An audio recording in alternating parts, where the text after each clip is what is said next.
Should we start the business meeting and see who joins us as we go?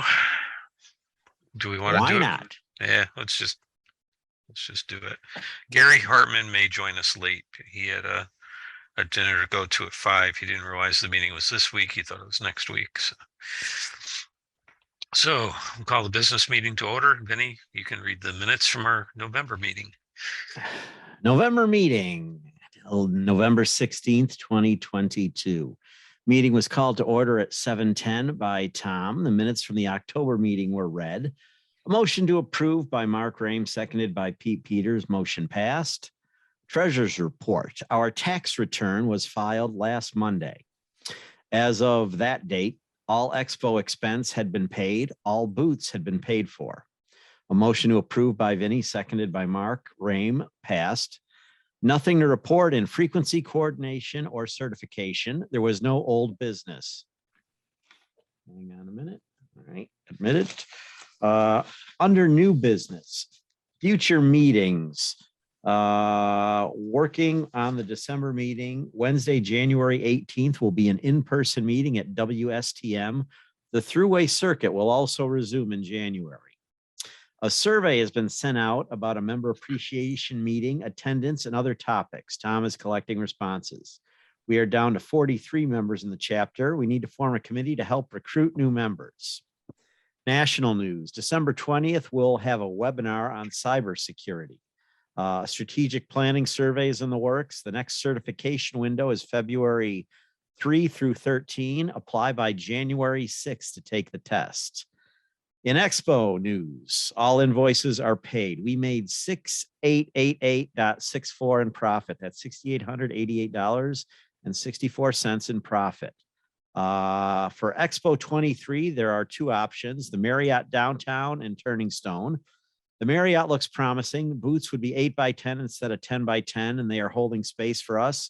We are waiting for a proposal from Turning Stone. A motion to adjourn at 7:32 by Tom, seconded by Mark Rame. Meeting was adjourned. The program was Jeff Welton of Nautel presenting transmitter site maintenance. And that's it.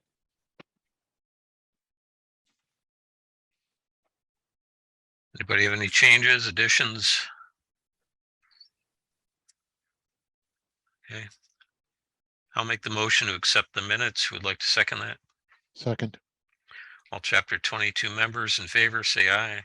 Aye. Aye. Opposed, say nay. Accepted.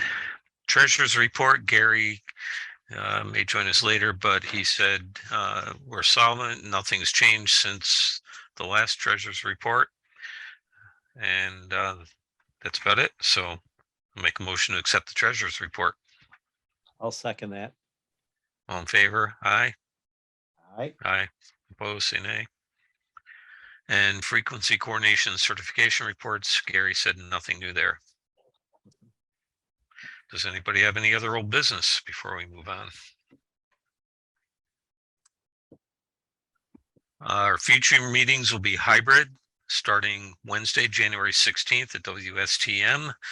And we'll also be Zooming that meeting or Teams. I'm not sure which one I use, Vinny, but we'll do the same thing on Wednesday, February 15th. And we'll start the circuit of presentation tours starting in northern Pennsylvania on Tuesday evening. Wednesday afternoon would be Rochester. Wednesday evening would be chapter 22 WSTM, and then Thursday afternoon in Albany. We are looking for a presenter. Nolan Stephanie is actively working on that with me, and we'll have something for you shortly.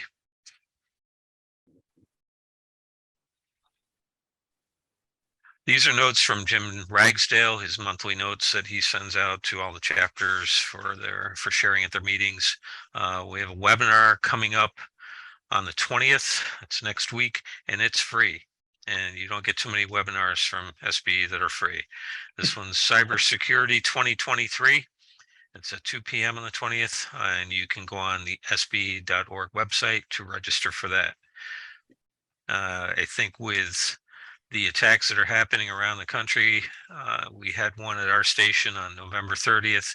I think it's a wise idea to sit in on that and listen to Wayne Pacina. He's very, very good at this stuff, and it's a worthwhile listen to get his suggestions on how to troubleshoot. That was our biggest problem. We had an APR flooding attack on November 30th. Is we didn't know what it was. We were wondering why everything was going crazy in the building, but couldn't pinpoint where it was coming from or how to, determine what it was. So he'll provide some helpful tools to do some troubleshooting when you get in a situation like that. We lost most of our 5 o'clock news, 6 o'clock news, 10 and 11. And that didn't go over real big. So if you get a chance, sit in on that. I know it's a few days before Christmas, but if you have some time, take an hour to sit and listen to Wayne. SBE launches the strategic plan survey. If you want to take it, you can go on SBE.org and take that. SBE Member Plus is adding SBE University courses as a member benefit. So if you are a Member Plus member, you can get in on that. It'll add access to the complete library of SBE University courses. If you aren't an SBE Member Plus member, you can up your membership. Just go on the SBE website and they'll tell you how to do it. Education Committee launched a disability survey. You can go on their website to take that. And Department of Defense and broadcasters have agreed on spectrum sharing for select military bases. And that's in the 2025 to 2110 megahertz band at 26 US military sites. Jim didn't specify which sites they were. I would imagine you can research that online and find that out. The bases were selected for their ability to provide streamlined access to spectrum used by broadcasters for electronic news gathering and other purposes. It will include test and training missions to assure readiness and enhance electromagnetic spectrum superiority. And the mentor program adds some subject matter experts. So if you want to get in on the mentorship program, you can find more information about that on the SBE website or contact Kathy Rose at SBE National. There's her phone number and her email address. And these are certification dates for 2023 and the application deadlines associated with those. We encourage everybody to pursue certification or multiple certifications. And if you need assistance with that, by all means, reach out to me or Gary Hartman as the certification chairman for the chapter, or you can call the national office, talk to Megan Clapp. We did a membership survey. I sent out 2 mailings so far over the past month, and we had 14 responses out of our 40 plus members. We're trying to find out how we can retain members, how we can increase membership. We've lost about a dozen members in the past couple of years. We also want to know what people want from our meetings, if they like in person or Zoom, what their presentation topics of interest are. And also there were questions about the annual membership appreciation meeting, whether there's interested in doing that this year or not. These are the results. I'm going to show you each question and the results for each. Take it for what it's worth. Do you prefer virtual Zoom chapter meetings or in-person meetings? 3 said virtual, 6 said in-person, 5 had no preference. So I think we've had a drop off in participation in Zoom meetings. It's pretty obvious tonight.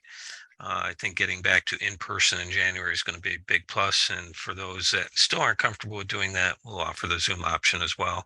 And Rochester will do the same. If we provide a Zoom opportunity during in-person meetings, how likely are you to participate in the Zoom meeting instead of in person? 3 said very likely, 7 not likely, and 4 somewhat likely. So that kind of indicates that we need to get back to in person, and we'll have some small participation with the Zoom. How satisfied are you with the presentations we've offered in the past year? 4 were very satisfied, 5 somewhat, and 5 said they haven't attended the meetings. And topics people would like to see covered in our meetings. software presentation like Edius or audio recording, SMPTE 2110 implementation, occasionally something less technical, more production techniques oriented. Good mix of topics in the presentations. What somebody said, primarily radio oriented topics, video in regards to video, digital applications for radio, compliance regulation, negotiating with tower owners, and then practical applications of ATSC3. Do any of those spark interest among any of you? I'd like to see that pursued. Anybody? Well, since I wrote some of them. Okay. You know how I feel. I didn't put names with these. If Okay. you want to speak up about them, go ahead. Well, the third one, I think the other survey report summary results seem to indicate that it's going to encourage same but discouraging others. And radio-oriented topics would be good, but of our 40 registered members, how many of them are actually in radio? Because you know, I actually, most of my income comes from radio customers, but at the same time, if that's not representative of the chapter membership, we have to be respectful of that as well. And I think when we've had radio topics, we've had pretty good attendance, even amongst TV folks. Vinny, do you have the database in front of you? Can you tell kind of offhand? I cannot tell from the website. I'd have to go through We would need to get the actual database of members and see. I've got that. I can find that out for you, Jim. No, it's not so much for me, but it's for guidance for what we do in terms of seeking out presenters. Because if if it's, I mean, generally speaking, it used to be the TV stations had more engineers. I can't claim that that's the case much anymore because of consolidation and the changes in the industry as a whole. The numbers have decreased all around. Right. And I think production techniques could draw some other people and may not be of interest to broadcast and radio engineers, but then again, it might. I don't think it's a bad idea to throw one in there once in a while. Practical applications of ATSC3. Any ideas on how we could go about doing that one? Who could we get? Are there any? No. They kind of keep that a secret in our world. Yeah. There was a big push recently on some market. I'm trying to remember. Maybe it was Indianapolis that went all ATSC 3.0. I don't know. We have an ATSC3 signal other than the 3 TV signals. We're not sure what else is swimming around in the pool. And Tom, I'm interested on the software presentation. I'd be interested to see who asked for Edius, but knowing that that's a Grass Valley product, I could probably still help that. But I think Nolan would be your guy to help you focus on that one too. With Central, we have Edius as well. So yep. Great editor that nobody knows about unless you're in Japan. Yeah. Okay. Let's see. Next question. Suggestions for companies or speakers for presentations. Nobody responded to that question. Activities or discussions you'd like to see at our chapter meetings. So here's some more ideas. Maintenance software and or equipment, I think would be a good presentation. History of stations. I think Scott Feibush does a pretty good job on that. And I think he wants to get back pretty soon and do something for everybody. So we might be able to get him like February or March. Outreach, membership expansion. Yes, we need to do that. I've asked for volunteers to form a committee to do that, but have no response. This other idea would, I'll let you read. How about having a volunteer gather news headlines and present a short newscast during the meeting? We're already all volunteers. Yeah. What are your thoughts on that, Vinny? You're smiling. That wasn't mine. I didn't type that. I'm not a glutton for punishment. It's not a bad idea, but I don't know. No. I don't know who would want to do it. We could throw it out there. I wouldn't want it more than 5 minutes. Yeah. Well, the death for a lot of topics like this, and I've sat through a couple of organizations, including closing a religious community, that one of the members who had been there for 40 plus years said, well, can't somebody just, and you can fill in the rest of the sentence. And Yeah. that absolutely applies here. It's a great idea if somebody would just, Right. but you, Tom, you and Vinny were the backbone of what we did in Liverpool, and you were both worn down to a nub by the end Right. of the day. You can't, Right. I can't, We can't take on more. Right. exactly. And there isn't anybody to jump into the void as we now see it. And how do we increase that pool, to use your analogy, Vinny? We'll look at who sent that and say, hey, do you want to spearhead this? It's How about you? one way to tackle it. Yeah. And the same thing with the problem solving forum, discussion along the lines of PubTech listserv. Not exactly sure what that's all about, but I can forward you a couple examples. okay. It's a daily either individual. It's from the public radio and related side of the industry. It's basically a, hey, what you got going on? Gotcha. Okay. All right. There's some good ideas. We just need people to do it. So I think the next step is to go back to the people that did these, if they put their name on them, and say, hey, can you spearhead this effort? And if not, then we send it out to the group and say who would like to run with this. Kevin just volunteered. Look in the chat. I'm serious. Here are some ideas for places people would like to visit. If we could, do a tour of a place, business or whatever, for a monthly meeting, that would be a night where we couldn't get somebody to do the throughway tour, so to speak. Rome drone testing site. I think that would be interesting. A couple of requests for Subcat, which we went to once before. It would be nice to go back. And they were going to do a movie recording studio. Yeah. Movie finishing room. And that's definitely got to be done by now. So last time we tried to get in there, they were still under construction. So it'd be nice to go back there. And then WCNY again. Somebody at the SB National Dinner referred to a major upgrade there. So might not be a bad idea. 911 center. I don't know how easy that would be to get into, or who we would contact there. Whether it'd be willing to let people walk in and see what's going on or not. Is it open to tours? Where is the 911 center in your area, Vinny? It's up on Onondaga Hill. Okay. Next to OCC. Mm-hmm. So you can see all the ideas there. New house facilities, we did that. Some people missed it.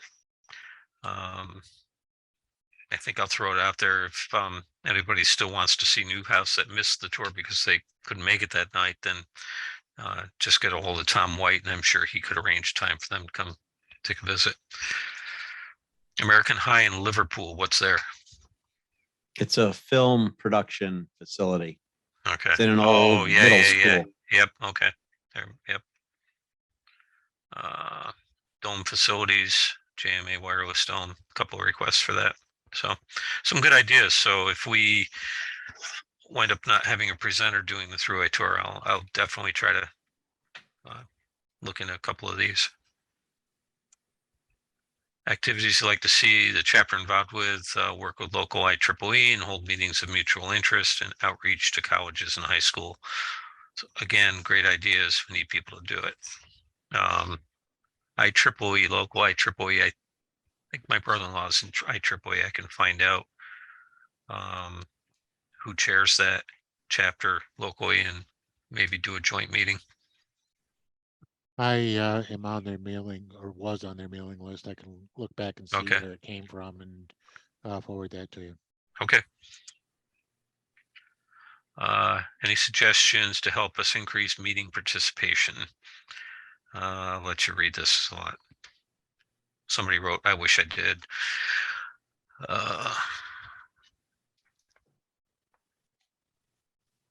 Not really ideas here. It's just people are zoomed out, or somebody said Zoom possibility increases his chances of attending.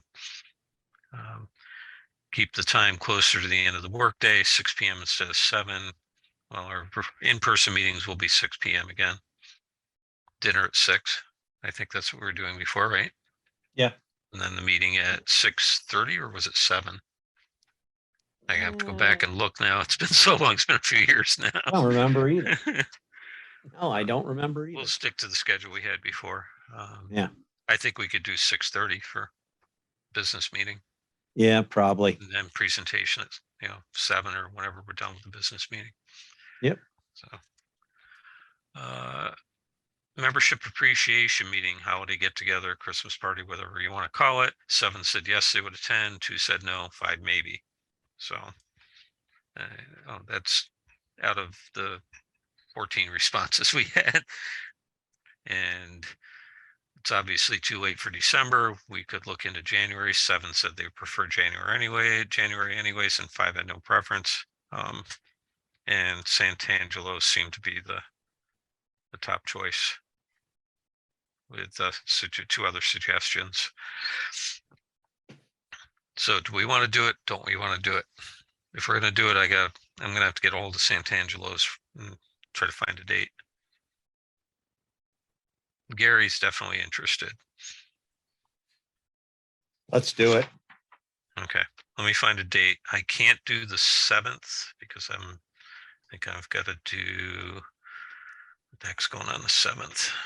Oh, that's the WKTV Christmas party, the Elks Lodge. We made money this year. We can afford to do it.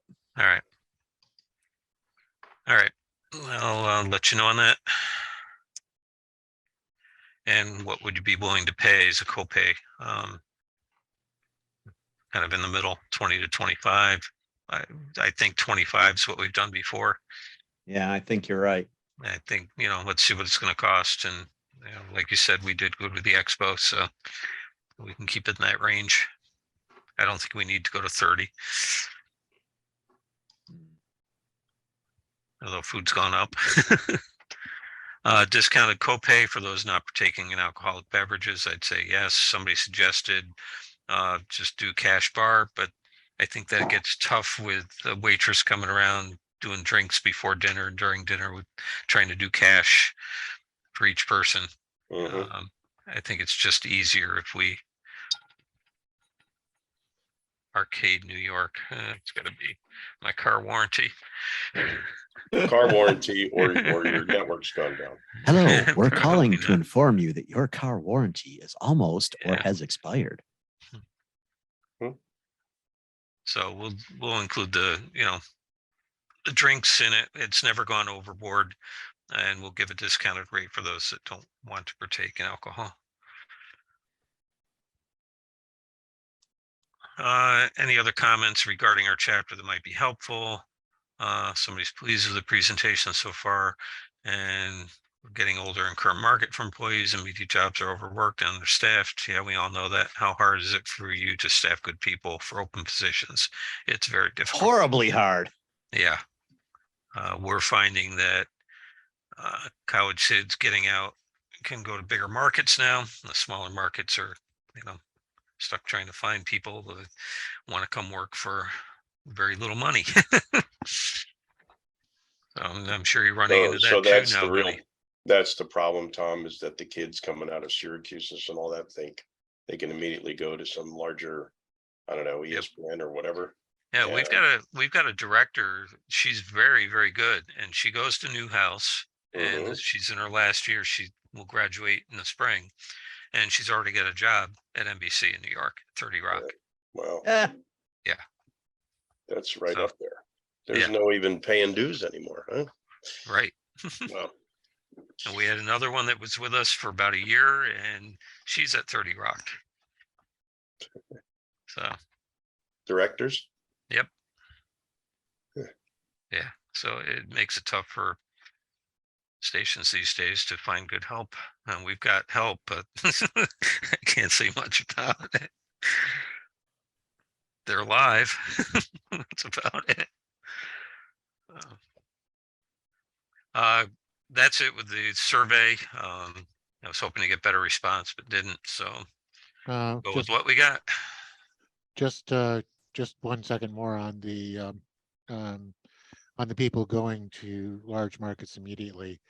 I had not seen the facilities there before, and saying that they're working with network level facilities that local market stations can't even afford Yeah. in a lot of cases, especially on the scale that Newhouse is able to do it. Mhm. They've got job ready skills, Yeah. paying the dues. They've already done it by doing the work in that facility. That was, and by the way, that was an exceptionally good tour. Yeah. Yeah. They could come out of Newhouse, walk in our control rooms because they're basically identical. Raw Yeah. switchers, overdrive, Avid Same. workflow, Same live with us. view. Yeah. Yeah. Yep. Oh, and that's why Abby has a job with us and is very good at it, because she's doing the same thing she's doing at school, with pretty much the same equipment. So our sales rep was on vacation, and she got back today, and she did email me and said, yes, I got your email. We will finalize a contract with you guys, and she hopes to have something by the end of the month, if not sooner. And then there'll be a deposit amount there, and we'll do that. And I do have a quote from Bill Newman for decorating. I think our costs are going to be very close to what we were doing at place in Liverpool. So I think we'll be in pretty good shape. And once I have all those numbers, we'll sit down and make sure we can still offer the same booth rate and sponsorship packages. And then we'll start getting that out and get the word out. Give everybody a heads up so they can start planning for it. Turning Stone took about 7 or 8 weeks to get back to me, and their prices are ridiculous, and all their little caveats, the things you have to adhere to, the little rules here and there. It's just, it's not doable. Well, Figured it's not doable, and I- quite honestly, it's not even all what it's supposed to be there. Right. Whatever, I did ask about shuttle from the airport to the hotel. They said, well, yes, we do have one, but you have to pay for it. Of course. Yeah, so it's a shuttle, but you got it. It's not free. Yep. Was that Turning Stone? Yes. That's Yep. Yeah. So, and then hospitality suite. Oh yeah, you can have a hospitality suite, but you buy everything from us, and you know what that's going to cost. So you can't bring our own stuff in. Whereas we can at Marriott downtown. They said, it's your room. You do what you want with it. So Turning Stone, and not even going to answer. Nah. Marriott downtown's a nice facility, and I think we'll do well there. They did offer, I negotiated a lower price for parking. I think exhibitors can park for free, but if they're staying over, but coming in that day, there will be a charge, and it's down to $250 now. I think it was. She wanted 6, I think she was at. I think I got her down to $250, which you can't argue with that. People aren't paying to come to the show. They can pay $2.50 for parking. So, and it is downtown. The parking garage is not the one that's right next to the hotel. It's kind of diagonally across. It's a little bit more of a walk, but it's not an outrageous distance to walk. In any city, you're going to be doing that kind of walking, and it's not far. So it's a stone's throw. We talked about this, Vinny, and I don't know what happened. I'm guessing. Kevin, what do you think of this one? Yeah. That's weird. I had no idea. That occurred. I think that it's worth asking somebody at NBC about, and It sounds like a memo that should have been sent but never was. Yeah. I'm surprised we didn't get more complaints, but then again, it's the SAP channel, so who was And listening my to it comment other than was- Craig Fox? My comment was, why is Craig listening to SAP? He speaks English well enough. So yeah, that might be worth reaching out to NBC about. Anybody have anything else they'd like to talk about before we move on to presentation? Yeah. I'll make a motion to close the chapter 22 business meeting. Who's going to second that? Second. I'll second it. Jim, all in favor? Aye. Aye. And, Opposed, say nay. Hey. And if there's nothing else to talk about, then we'll move on to our presentation. And Keith, thank you for coming out. And John, thanks for arranging this. Our And pleasure, of course, our pleasure. I will get Glad- rid of my glad to screen be share here. here shortly. But screen share is not popping up. Why? Okay. You want me to take the There it screen? goes. Okay, I stopped my share, so you can now. You can take it. Okay, and There like we I go. said, All be quiet because Keith is really the brains here, and I still got this flu thing going on, so don't want me laughing. It'll be coughing. All right. So over to you, Keith. We're going to talk about here our media infra products, but only on a technical basis, so you have an idea of what we're thinking about in control of what I like to call disparate routing systems. John, what is EVS broadcast? What are your major products? Well, EVS broadcast has been in business now 27 years. I think it is, Keith, maybe a little bit longer. Primarily in sports replay. That's been the bulk of the business over the years. If you watch the World Cup, anything that was replayed was played out of Fox Sports, was played off of an EVS XT server. We've had some pretty big projects that we've done over the years in that respect, but primarily centered on sports replay and the dynamics of that whole workflow.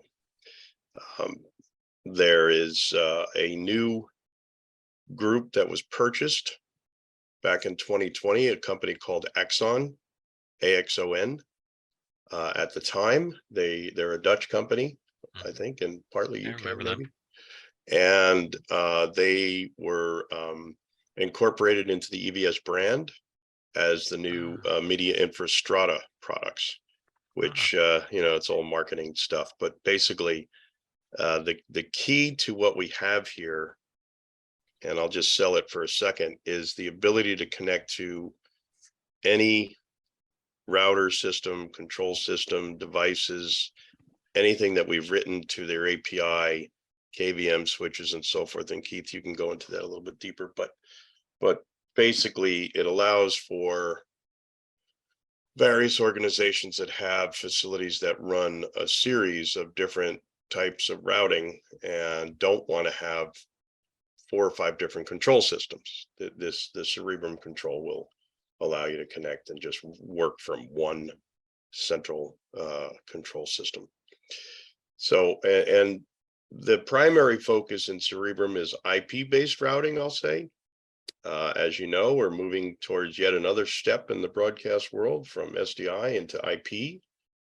So that's the primary focus, but we still do some SDI routing and control. So that's enough of the sales. I'm going to turn this one over to Keith. Let him rock and roll on this guy. Yeah. So kind of as we go through things, I'm a big fan of questions, so feel free to stop and ask questions and I'll answer them the best I can for you guys, and we'll kind of go through that. So what I kind of really want to talk about today is it's the future of routing, really, in a sense. Is we all hear it, we all are kind of aware that it's out there, but it's the IP routing side. And we'll talk a little bit about some of the changes that we expect to see in it, some of the ways that we can face and look at transitioning, and some of the kind of advantages versus disadvantages of IP versus SDI. So on our side, we call it media infra, but it's really that media infrastructure that is the routing bit of the workflow of the system.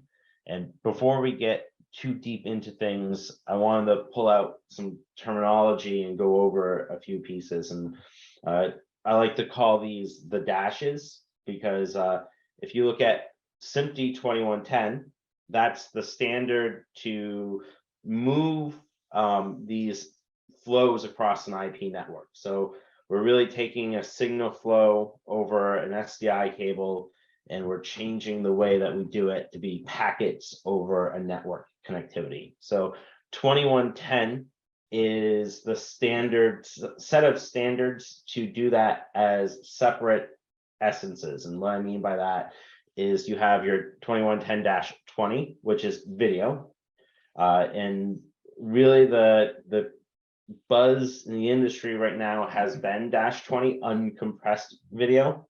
I didn't put it in my list, but I see also a lot of talk about compressed video too, as we start looking at how to expand just routing inside a facility to outside a facility.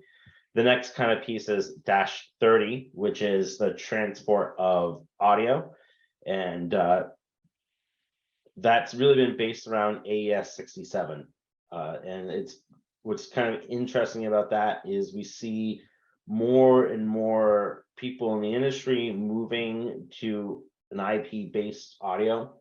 And so you hear Dante, you hear some of these other terms, but when you start to think about the future in IP router, when you look at AES 67 to move audio over IP, that plays really well when you start to think about also having to move video, which isn't something we've seen work as well with, let's say, Dante and IP video and some of these other formats. So -30 is audio.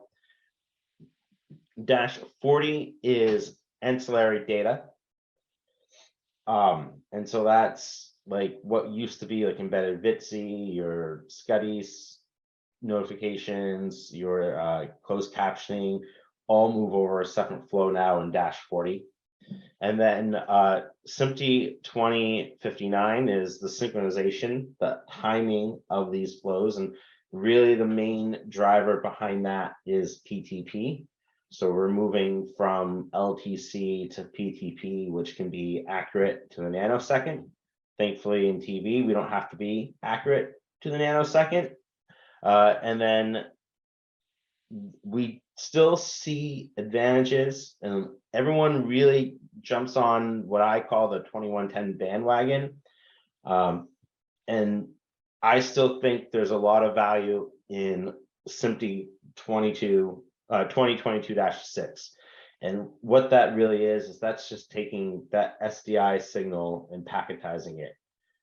The whole kind of broadcast world really went heavy on embedded, right? So we moved to embedded audio, we embedded the data, we all did this big kind of change to go embedded, and then IP video came back and everyone was looking at, well, let's go back to breaking everything up into separate pieces. And that there's definitely a value in that, but for some people there might not be. So I still think that's a value worth talking about and discussing and being aware of, because separating these flows might not, or these pieces might not gain you value depending on how you're routing and what you're doing. The big topic that everyone talks about and has kind of become, let's say, just assumed in part of SMPTE in 2110 is 2022-7. And what that is that's the redundant version of 2110. So it's how to do 2110 with redundancy. Seamless protect switching. So what I'm doing is I'm building 2 paths, and every packet goes down 2 paths. And it's great to get this redundancy, but it generally comes at a cost, and it can come at quite a significant cost. So it's really something, as this comes as a discussion, that the cost of redundancy needs to be evaluated and see what we get out of it, because essentially what we're doing is we're doubling the network infrastructure. So if before I was looking at building an IP video system with one high-end network switch to have that redundancy, I'm essentially buying a second one. I'm doubling my connectivity between devices and the switches. And it's a balance of redundancy versus cost. And what I also think is worth noting is a common misunderstanding about it is it's not active and passive path. It's actually two active paths. So the general rule of thumb is actually that you take your first packet you receive regardless of the path. So my little drawing, you'll see that packets can arrive at different times. So you're missing a packet and you assume it, but if, let's say, packet number 4 receives first on path 2, then you actually take it from path 2 versus path 1. So it's redundancy, but it's also kind of always active, always on at the same time. And then some other terminology that usually comes up when we talk about this really is about control. And the world in the broadcast environment, we've kind of settled on 2 main standards of how to control it. And the first one is Ember Plus. Ember Plus was developed by Lavo. They kind of, in a sense, really stepped up and provided a protocol to do and route. And then NMOS came about. And NMOS, again, is more dashes, the more the memorize, but different segments of the standard talk about finding stuff on the network, talks about how to control things, talks about passing tally and other information, and then even audio mapping on devices if it supports it.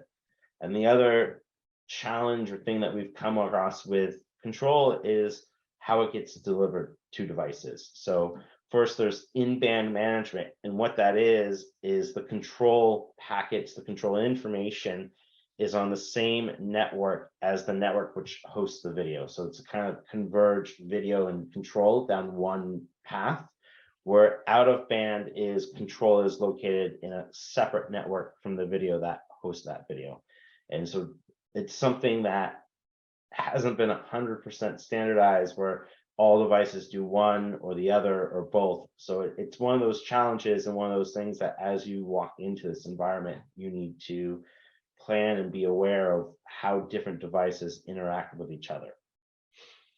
So as we talk about routing, it's the crucial part of any broadcast environment. It's the heart of the broadcast center is the router. Everything comes and goes between devices through the router. So it's absolutely crucial. It's very important. And so as we're looking at that and some of the challenges, it's, how do we be ready for the future? How do we make sure that we're embracing what's new while working with past devices? It's how to manage the complexity of it so that it still makes sense, it's still workable, it's still able to troubleshoot. And really, it's about scaling and adapting for what might come. Thankfully, you guys have, I would say, generally don't run into a VP or an SVP walking in the room and saying, let's do, this new format today, and I've seen it happen in some venues where a buzzword will come out and all of a sudden you've got someone at the top going, why aren't we UHD? And thankfully it's more planning in that, but it's being able to be future-proof and ready for that too, building infrastructure and pieces that can adapt as things come and as change comes. So I'm guessing the topic of maybe not UHD, but maybe 1080p is on the table and something that kind of gets talked about a little bit of, are we going there? Are we there? What's the plan to get there? And so it's being ready for those kinds of changes that we will have to adapt to especially given the lifespan of a system, the lifespan of a router, and the expectations of how long they'll be around.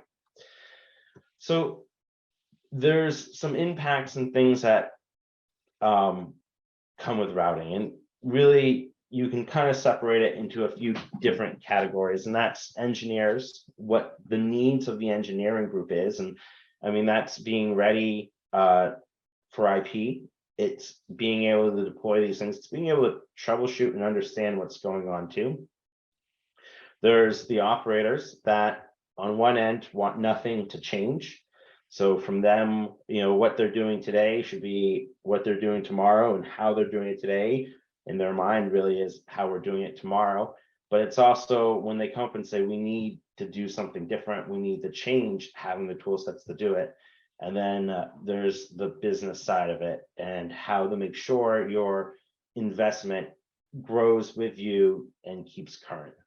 So as we talk about kind of the evolution of broadcast and kind of the push into IP, it's really scary for me to look at this chart and see what's changed. But you know, up until IP, it's really been about SDI, it's been about signals down coax or fiber cables, but it's kind of been more bandwidth down that. And then what IP brings us is packetizing that. So we're now changing how that travels, the tools that it travels over. And generally in the past, SDI was always one single down one direction at a time, where when we move to packetized video, we're now talking about bi-directional. So ins and outs on the same cable. We're talking about more than one signal on that cable versus just one. So some of that really can become, let's say, complex, not even complex, but just the concept of, you know, before I used to pull up my cable and either there was black under it on it or not, I knew it was working, to more out of a single connectivity and interface. And with that, we're also seeing higher bandwidth. So now we have 10 gig interconnectivity, 25 gig, 40 gig, 100 gig, and we're even working on projects on our side that are dealing with 400 gig switches and 400 gig interconnects. So what is moving in a router is considerably changing quite a bit over in very quickly from what I've seen. So it's about being ready for that and having the technology to be there. So I foresee this being more and more of an evolution, and we'll get into kind of the steps of that. But when we look at IP, everyone talks about it like it's the best thing since sliced bread, and there are some advantages to it. So when we look at comparing them a little bit, we see things like, you know, your SDI router was, we always kind of joke, a refrigerator in a sense, right? A big, yeah, but you hosed it up and there it was. You had a signal come in from a camera, you stuck it in your router, you distributed it everywhere. With right. IP routing, there are so many pieces involved. I'm sorry, I don't mean to digress. No, and even that is before it was an essential spot, right? You put the router in a rack, whereas now it can be distributed, where you can put pieces of you can put switches across the facility, you can put gateways from SDI to IP where it's needed, not in one central location. So you're changing the mindset of what a router is from this big box to a bunch of these little boxes. And with that comes some ability to be efficient on cabling, so less cabling overall. We see that it's no longer the size of it, the physical chassis no longer kind of dictates the maximum growth, but it can continue to grow. You start with one switch and that can connect to another switch and provide more and more. And so that provides the ability to grow and grow and grow. But there's also some disadvantages. And I mean, one of them is the control system. The expectation of what a control system does changes quite significantly when you move to IP. It's no longer just a simple system talking to that router, but it's talking to edge devices, it's talking to switches, it's talking to it. So that adds a layer of complexity to the system, is a more full functioning, a more immersive controller that has to touch more pieces. And to be honest, at this point, IP systems cost more. They might scale better, and in a very large system, you might see a cost benefit to going IP, but out of the box in a small system, it's not until it grows significantly that you see a better, more effective cost out of it. So there is a cost to it. And I mean, it's not on this slide, but to me, in the past, when you troubleshoot a signal issue, you can go right to the cable and you can plug it in with your handheld monitor and see if the signal's there. And it really makes a logical way of troubleshooting things. And there's some more complexity that troubleshooting and understanding flows with IP. So it's the thing that I foresee is today we're SDI with the option of IP, but there'll be a shift where SDI probably becomes more of a less of the assumption and standard and more of the one-off.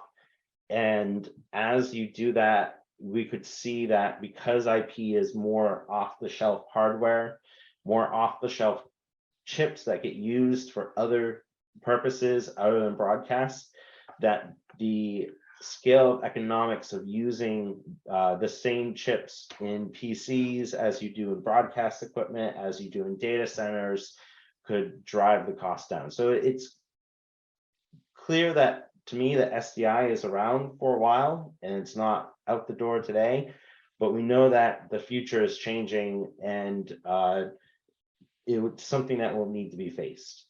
So what does, sorry, jumped ahead. What does an IP system look like? Well, it starts with a controller, and it could be any controller with a switch. And in our case, we go with Arista, but it could be any switch. We've had conversations with Cisco people, with Juniper, and we've even talked to someone who was using fs.com switches. So it starts with a switch, but generally there's some requirements on that switch. So it's not just an off-the-shelf everyday switch, but a little more high-end. We can do things like create redundancy. So as I talked about the 2022-7, so a red and a blue switch for redundancy, redundant controllers. But what's really kind of interesting, more than what it looks like all IP, is what it's going to look like starting it. So I imagine most people don't get the let's say the opportunity to walk into a brand new facility in a complete rebuild that often. So IP is going to be a transition. We'll be, some of us might be lucky enough to walk into a greenfield new building and start with a brand new system that is that. But my assumption is that a lot more people are going to migrate over time. So we start with a couple options. So first is we could replace that router with gateways. So now our SDI router becomes IP gateways. So we're taking SDI, we're converting it to IP, and the core of the switching happens in IP. And then as devices move away from SDI and become IP, they can natively talk with the switch. But what I kind of see more likely what's going to happen, because again, that requires a little bit of pulling the entire router out, putting a new one in, even though we're using the existing equipment around it, is a scenario where we start with our router that we have today, and we add some tie lines to IP bridges. And what we're going to do is, as time permits, as budgets allow us to, is we're going to start to replace existing equipment when it ages out with some IP stuff. We now have the fabric to do it. But what we're going to do is we're going to tie line between our IP system with gateways and our router. And we're going to put an overarching control system on top of that. And so when we go back to the highlights and disadvantages to IP, it really kind of starts to say is, as we start to transition, the control system is going to change. So we're going to see the need for control systems that are, let's say, more vendor agnostic. So it's not just, you know, a control system built by this vendor that controls this vendor's router or this vendor's switch. It's going to be a control system that has to be more agnostic to third-party routers, third-party devices, really changing that from a simple control system that made routes to something more. And it might seem more complicated, but having more interaction with different devices at the end of the day might provide some great benefits, like being able to control more devices, being able to bring everything, more and more stuff to a central tool set, which makes the onboarding of that tool set easier. When you have to only show someone this is the one control system you need versus go to this control panel for this control panel for that, and that web page for this, starts to get complicated. So that could be a real benefit of this overarching thing. But what we see is then we migrate, and eventually that router starts to empty, and we just use those existing gateways instead of the full router, as it's maybe aged out, come out of support. Maybe you can't get parts for it anymore. So more and more things are migrating over from my orange SCI lines to my blue IP lines.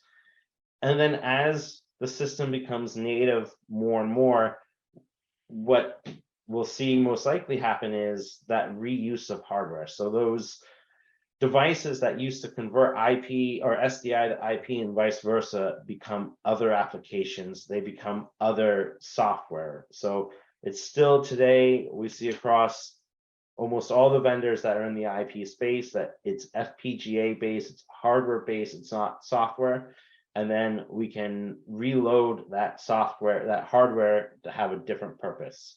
And so as time goes on and you've moved on to all an IP system, and that those gateways have become less and less used and needed, that hardware is recycled into other pieces. So it's still a value add on to the return on investment. The migration over doesn't leave you with a bunch of hardware that obsoleted over 3 or 4 years because you migrated other pieces. So it's making sure that it has value even as you become more and more native. So I always reference the router, and I know different sizes and everything, as kind of like this refrigerator. Maybe it's more of a mini fridge, but this is kind of what an IP system can look like. So if you think about it, it's a controller, it's a switch, and then it's gateways. And to be honest, some vendors make gateways that are just SFPs. So they plug right into the switch or different switches. Other vendors make big gateways, other ones make small ones. But the kind of the pieces is that they're separate pieces and entities. So in my mind, I don't foresee all these living in a single rack. So a great instance is probably one of the devices that has the most connectivity into the router is your switcher. So why would you not take a gateway or two that the switcher needs and put it right there, and then just have a fiber or two connecting that gateway to the switch? So in terms of cabling and simplifying and reducing the number of cables, there's a lot of advantage to this, let's say, modular piece. And it then becomes I don't want to say higher density, but it really does allow for density growth. It allows for that decentralization of the router into more efficient design and more efficient uses throughout the facility. And then it stacks. So as we kind of look at this, it's, you know, having a single redundant system, it's growing the SCI IO, and then it's adding other pieces like native audio shuffling inside of the system, native up-down cross convert inside of the system. And then we're really going to see IO become flexible. So when you get your router today, it's really generally it's some relatively fixed design of these are ins, these are outs based off cross points, where in IP we can start to see maybe a lot more flexibility where you know, this is an over the top situation, but you could have a router that's 500 and let's say 4 in and 8 out. So that kind of idea of it doesn't have to be square, it doesn't have to be tied to 12s or something like that, but can be a lot more flexible is there too. I always take silence as a good thing, so I'll assume everyone is enjoying my speech. So thank you. We're all still here. That's all that matters in my mind. So when we talk about control, this is where I see one of the most crucial parts of this migration is the switch, the fabric and the infrastructure is going to matter, but it's going to be control. And you're going to start to see controllers that are more flexible. And I would argue that you're going to see less and less of people calling it the router control system, but more or less a broadcast control system. And that's going to give you the ability to work multiple workflows, be compatible with all kinds of different devices. You could see things like routing for IP, routing for SCI, and if I have to talk to a device to route and send NMOS to it, I think you'll see more and more vendors say, well, why just stop at routing, but why not reach into controlling parameters? So you foresee seeing more and more of a broadcast controller that not only does the routing, but maybe it ties in with a lighting grid and enables the lights, or it talks to a PTC camera and can point the camera at a preset or reconfigure a multi-viewer based off a different production. So more and more of that I see becoming less of a router panel or router system and more of a broadcast controller. And so, you know, different devices that we might see integration with your IP equipment, your existing routers, because there's going to be a transition, but even like intercom, cameras, and because everything's moving more towards data, we'll see more and more talking to other devices deeper is the really, in my mind, how we see the transition to IP. And so that means we're going to see a lot more adaptable control interfaces, systems that do more, probably a lot more customizable. Maybe you'll be able to implement, let's say, interfaces and UIs that are tailored to your needs versus generic needs that fit everyone, but more tightly integrated into what you do on your day-to-day work life instead of what a wide kind of generic piece. And then again, I really believe that there'll be a tight integration between both your IP and your SCI world. And so just kind of what we've seen and what we expect of the future is interfaces that are modern like this, that are designed to that, interfaces that can look at the entire transition line and help find errors in the transition line and fix them too. So this is an interface that that sees all the pieces in the line and can reach into the settings. So from the engineering side, it gets me excited because not only can I find the error, but I can fix it in the same interface. And it makes life easier on that side of that. And then this is another potential example interface where we see tying in monitoring of the entire, let's say, data control room, the equipment rooms, having better visibility into what everything in the facility is doing versus just the router, and giving engineers a single pane to look at the entire system versus I've got this web page opened up on this monitor and this monitoring tool open here, trying to simplify the engineer's life too. And then looking at the hardware, as I kind of said, is I really foresee that we'll have hardware that does multiple uses. And not to be sales pitchy, but EVS is doing that. But I've already seen a lot of other vendors do that too, where it's a hardware platform with software that can be exchanged on top of that. So what this hardware is going to bring us is the ability to transition and scale. We're talking about efficiently using that network connectivity with high density connectivity. We're talking about being future ready. So this hardware being software programmable can be readapted to do different things.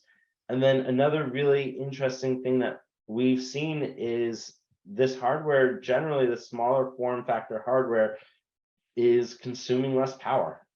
So instead of having a massive router that drinks power like it's infinite, smaller, more purpose-driven hardware that can be more power efficient.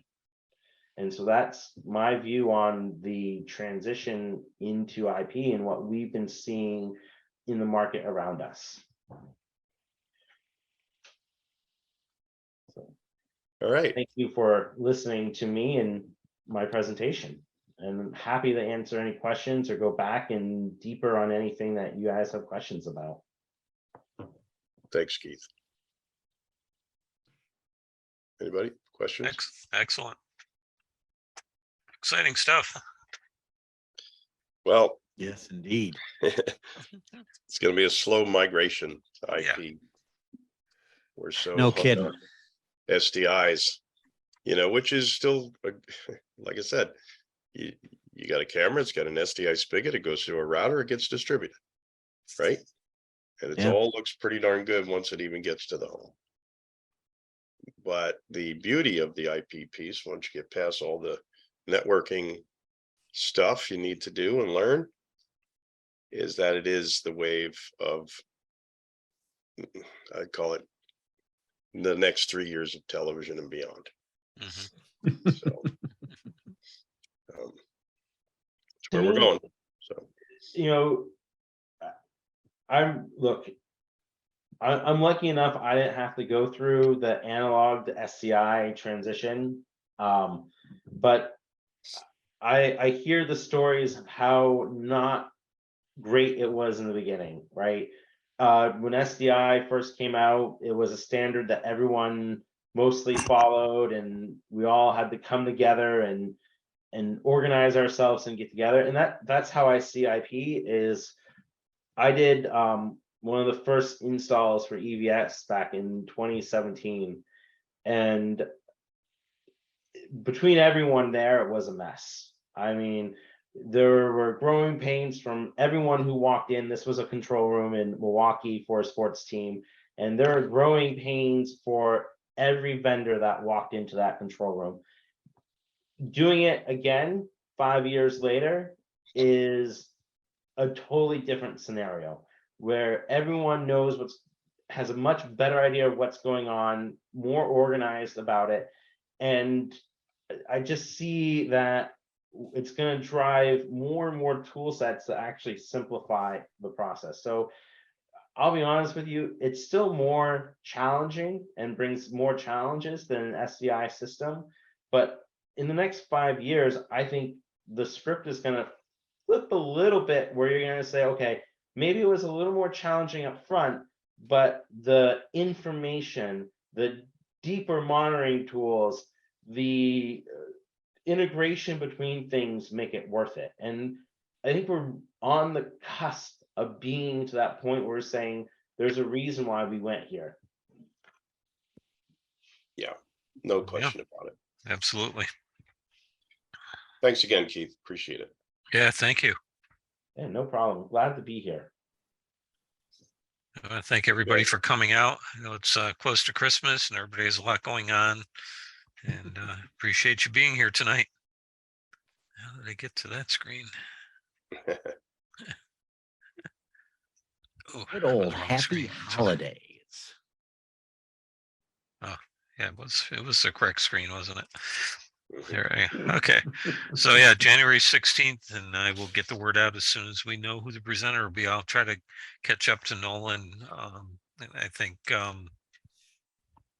are a couple other guys who want to get involved in trying to arrange presentations. So we'll come up with something hopefully by this time next week. And everybody have a Merry Christmas. All right, Yep. cool. You too, guys. Hey, Take guys. care. Thank you. Be well. Thanks again. Yep, bye.